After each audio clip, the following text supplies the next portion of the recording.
easy to go on a diet. No. What is the worst thing for you when you're on a diet? Like food? What is the worst food? Yeah, just in general, what is the worst thing? Reducing eating delicious food. Yeah, that's the whole thing. So, because you have the lure. It's difficult, right? And then suddenly people say, hey, come to my house for dinner. And guess what? Everything you know you should not do is there. And you're like, it's okay, just only today. Right? And self-control is difficult. That's what it is. And just a thing of tug of war. You have these cravings and things that you know you must not do, and they're pulling you on one side, and on the other hand, the things that you ought to do. And yet, quite often, we always go to the other side. Right? Now, this is an important thing because the first point I want to point out is the thing of human beings who know the will of God. Even non-Christians, even the conscience tells us what is right and what is wrong. That's why in Romans it says, "But we are all without excuse, for the laws of God are written in the hearts of men." So we all know what is right and what is wrong, what is good and what is evil. And guess what? The thing is, quite often we choose to ignore it. It's so easy. That's why he says, when Paul said want to do and not want to do, he talks about, first and foremost, before reaching the thing of Christ, when you have this thing of, the thing of want to do and not want to do. And what's the thing of want to do and not want to do? The thing of, we all know what is right. That's why in our deepest desire, there's a thing of we know what is right, and it is a good thing to always go towards righteousness. But the problem is just that there is another side that is pulling us towards the other side. And that is far more luring.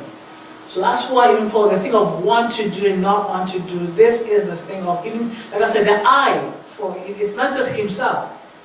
He uses himself as a representative of all human beings.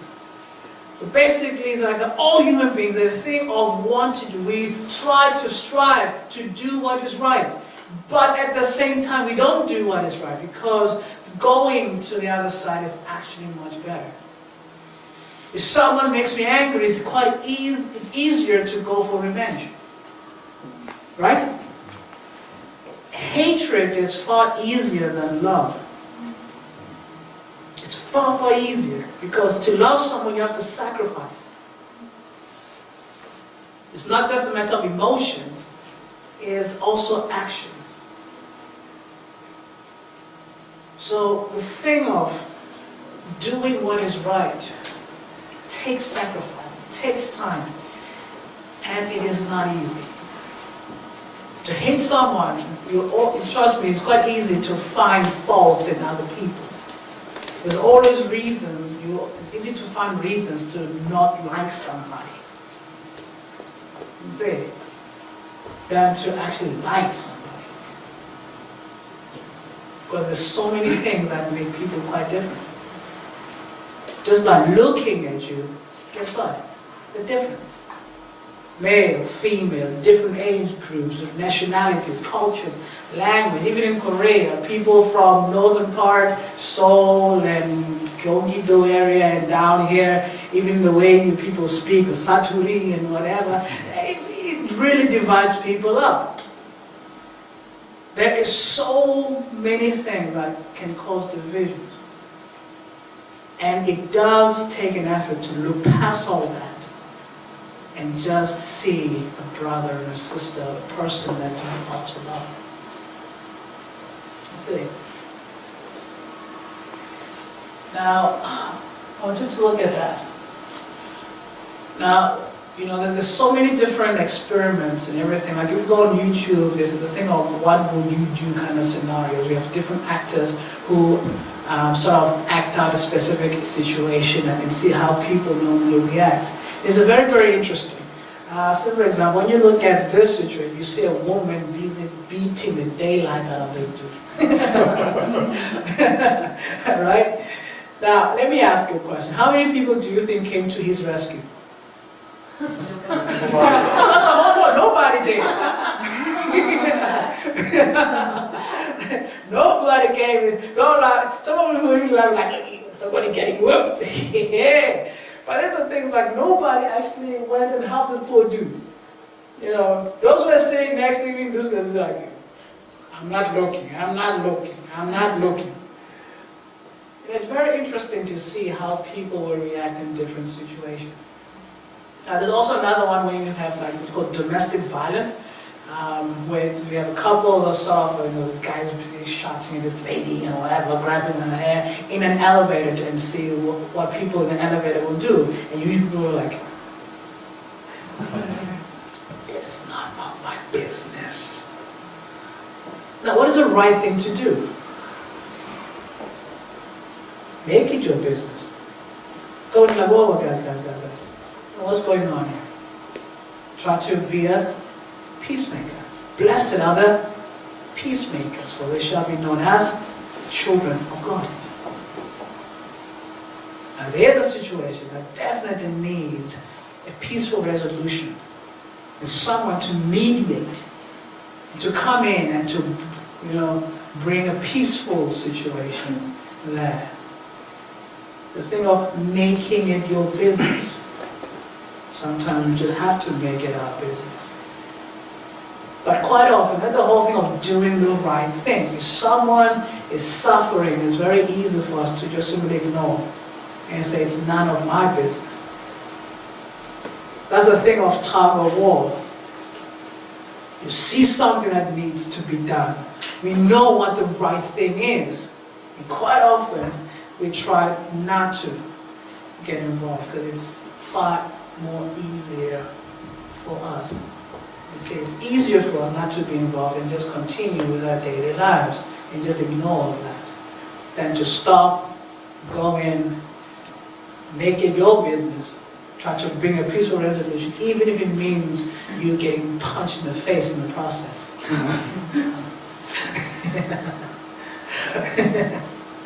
You see, but that's the whole thing of a tug of war. What do you see there? Now, question. If I'm walking, just say if you see someone walking down the street and they drop their wallet, you know, that's one thing I love about Korea. You're like, hey, excuse me. In South Africa, hallelujah. I'm not lying. You know, ooh, the Lord gives. Thank you, Jesus. They will go and they go to church and thank you, Lord, for the money you gave. It's true. Now, all right, that's I want to use Korea because Korea, I think, is so different from I think the rest of the world, really. Right? Usually, it's so true. Because if someone drops a wallet, it's easy to say, excuse me, you dropped your wallet, right? Because you've got credit cards and IDs and everything else. So usually people are far more considerate that way. If someone drops money, not wallet, just money. Now, people are, you see, they're like, well, it's not a wallet, there's no ID, just money. The person is just walking, you're like, and you pick it up. But find the CCTV first. Yeah, so find the CCTV like, and the camera's nearby. You see, that is different from when someone drops their wallet. Because like I said, in Korea, people are so kind, you know, wallets and everything, they'll keep the wallet or they'll call or whatever. So people are so kind if someone drops the wallet. But money. Then people will say what? Here we go, hallelujah, thank you, Jesus. Now, what is the right thing to do? Now, we know what the right thing to do is, right? But what is the best thing for us, quote unquote, the best thing for us to do is take that and buy yourself a nice cup of coffee. That is the nicest thing you can do. Right, but I want to show you this because this is what this is about. The good that I know I must do, I do not do. But the evil that I don't want to do, guess what? I do. Well, the thing I know, but I cannot obey. I know what is the right thing, but to do it is just so difficult. Sometimes it's just so, it does not suit me. It's not good for me because guess what? If I jump in the situation, I can get punched in the face and try to make peace. Or I might not get that nice cup of coffee that I want because I have to give the money back to the rightful owner. You see? So that's the thing. I know what is the right thing to do, but I cannot obey because that is the thing of the sinful nature in us. The second point is that the thing is that without Christ it is impossible to actually obey. Of course, that does not mean that people don't do good. That's not the point. Yes, people can do good, and quite often we do good. Even Jesus said that even you who are evil, you do not give a stone to your children as bread, a serpent as fish. So there's a good that we do, that we know that we do. But even the good that we do sometimes is also tainted in sin. It's easy for me to be kind to someone if I know they're going to be kind to me back. Yes? Yeah. How often have we walked past the homeless people by Busan Station and just looked the other way or just ignored them? Not even giving them a piece of bread or anything. Some people say, yeah, but if I give them money, then they will use that money for whatever. Like, okay, then buy them a piece of bread, let them eat. Do we even do that? No, we don't. You see, what is the most convenient thing for us? Ignore and just continue walking as if we do not see them. You see, the thing of, but we're very happy to be kind to those who we know they can pay us back and be kind to us in return. This man, Paul Tillich, he's a German-born theologian/philosopher who I think later, especially during the Second World War, around about that time he moved to the US. He's well known, but he's also known as the father of modern theology or contemporary theology. He wrote so many books and systematic theology and everything else. But just in a nutshell, this is some of the general thought. Number one, that we do not need what?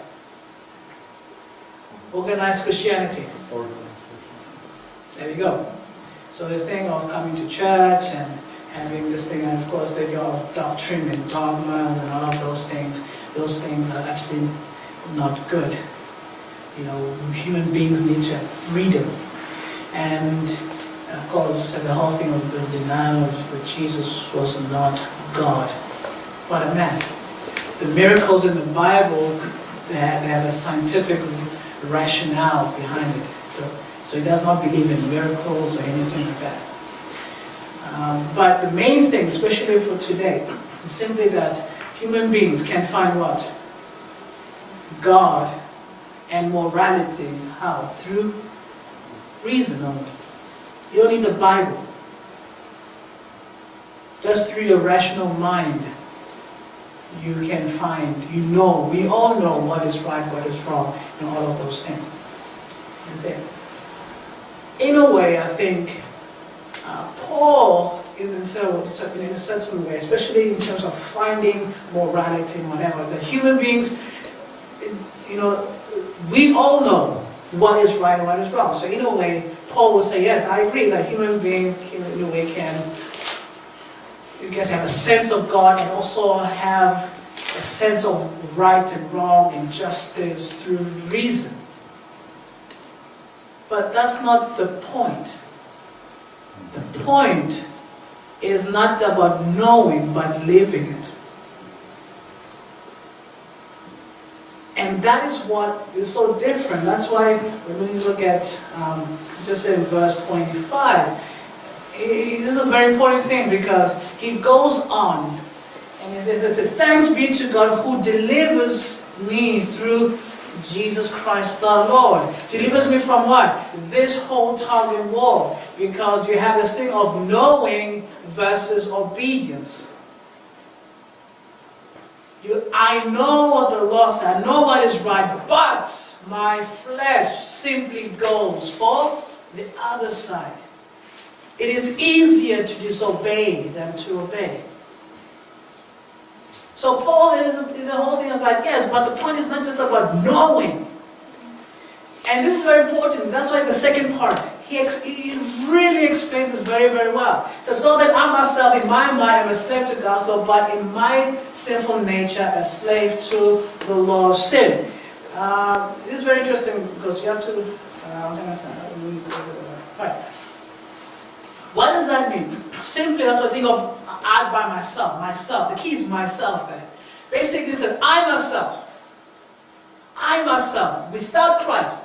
Let me just go back. Without Christ, I myself am a slave to God's law. That means I myself, in my mind, through my rational mind, I can know God's law. But the problem is not knowing it in my mind is what? But in my what? Sinful nature, I'm a slave to what? The law of sin. That means, although I know God's law, it's easier for me to disobey it because my nature is to go to the other side. Jesus Christ came so that this thing, that gap between knowing and living can be bridged together. So that's why if someone is really a Christian, it's not about knowing what is right and wrong, but also the life they live. That's what Jesus says, you will know the tree by what? The fruit. You will know the tree by its fruit. That's why many NGOs and the charity NGOs and everything in many countries, many of them are religious in nature. It's very interesting. Very, very interesting. Because the thing of doing the right thing.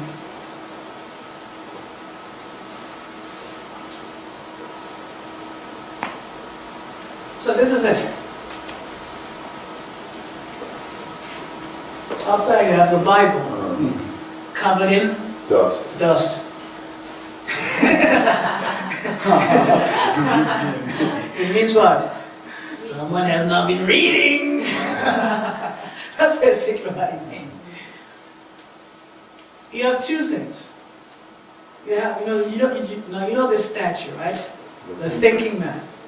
I'm thinking. And yes, we can just simply try to think and reason to try to find the laws of God. Yeah, we can try to do that. And yet still find it difficult to obey it.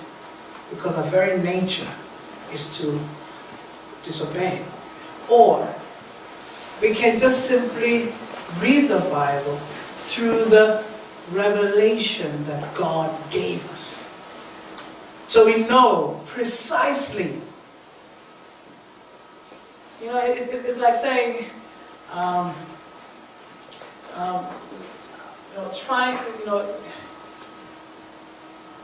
let's just say I have a car parked in the garage, and the door's closed, right? And then someone's busy thinking, yeah, is it possible there's a car in there or not? Instead of staying thinking of a possibility, maybe there is, maybe not, I don't know, and all of those things. Or, you can just say, Gabriel, is there a car or not? I just simply show it. And open the garage and you can see. Human beings have been thinking about what is right and wrong, what is good and righteousness and all of those things throughout the ages. We have the revelation of God, which reveals to us exactly what it is that we ought to be. Exactly. No ambiguity. You don't have to try to second guess it. It's there. And it's easy to read and understand. Amen? So, the world will go to be as the thinking man's stature. Even that's what Tillich really goes for. Use a rational mind to find. But it has already been revealed to us. There. I try to find something that's already been revealed to us. With specific details. The only thing is just accepting and saying, God, I know. The problem is obeying. Holiness, holiness is what I long for, right? So take my heart, take my mind, take my will, transform it, take my will, conform it to yours, to your will, not my will, but your will. This should be our prayer every day. Amen? Any questions? Any questions on any point? Anything you would like to add? Or anything you're not clear of? I have question or some idea that Yeah, that is. my life's not long, but when I experience the humbleness before the people is very difficult, because if I respect someone, maybe I should not expect the return from my regarding to my expectation or humbleness. But sometimes, not all the people, but sometimes some people, they treat me when I treat her or him with humbleness. He just sometimes look me down, or in other case, if I yield some things, if I yield some things, not all the people, but some people, they just think of it. How can I say? How can I say? They just think it should be all the time. I understand what you mean. Yeah. And I think it's so strong, especially in Korea. It's just like, for example, in the West, it's a thing of, if you want my respect, you gotta earn it, kind of thing. But in Korea, it's a thing of you're expected to show respect to everybody. Someone who's older than you have to bow down. Hey, 안녕하세요, and bow down. And now the thing is, sometimes they just go, you like, 안녕하세요, you show respect, you just go, or sometimes they just ignore you and just continue walking. And trust me, I understand. And I think during my time here in Korea, that was, I think for me, a very humbling experience. Because as a learner of a culture, you try to follow, right? and then you bow down your show because that's just, they say you must do that. And then you do, and then you get such a negative response. You go, why should I even bother? You see, then I'm like, okay, then you think of, if you want respect, you gotta earn it. But that's a sort of a wrong attitude. And so, even during my time, I had to, you can say, I had to be changed and transformed in the way I think. And also I had to repent for my negative attitude. To the point that, sort of similar to, showing respect and love, just doing the right thing. You say, you do just simply show respect, whether or not the person acknowledges, that's not the key. The main thing is, the thing of we must do it. It's difficult, yeah. It's difficult when someone just simply ignores you, just like, whatever, or you'll just not even acknowledge your presence, it's true. But even having the heart of humility, I think it's always the proper thing, of just simply showing respect to all people. God knows it. God will reward you in time for it. And even the second thing is that you never know who you might meet.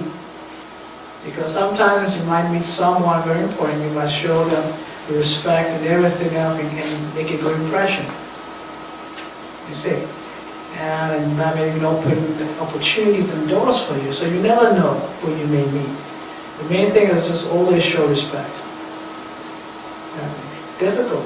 I had to learn a lot and really be transformed here in Korea.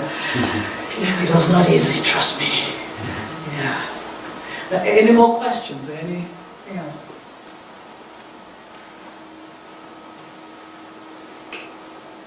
All right. So just, again, the basic, the main thing is what? Human beings know what the law of God, we know what is right and wrong. Right. The problem is not knowing, the problem is what? Obeying. Knowing is not a problem. Obedience, that is the biggest challenge. But of course, here comes the second thing, is like, God made a way to bridge the gap between knowing and obeying. And that bridge is who? Jesus Christ. Because only through Him can we then be changed and be transformed in the way we think, in our hearts and our minds. That's it. And so even the thing of doing what is the right thing becomes so much easier because we are changed people. Amen. Amen. Let's pray. Father, thank you, Lord, for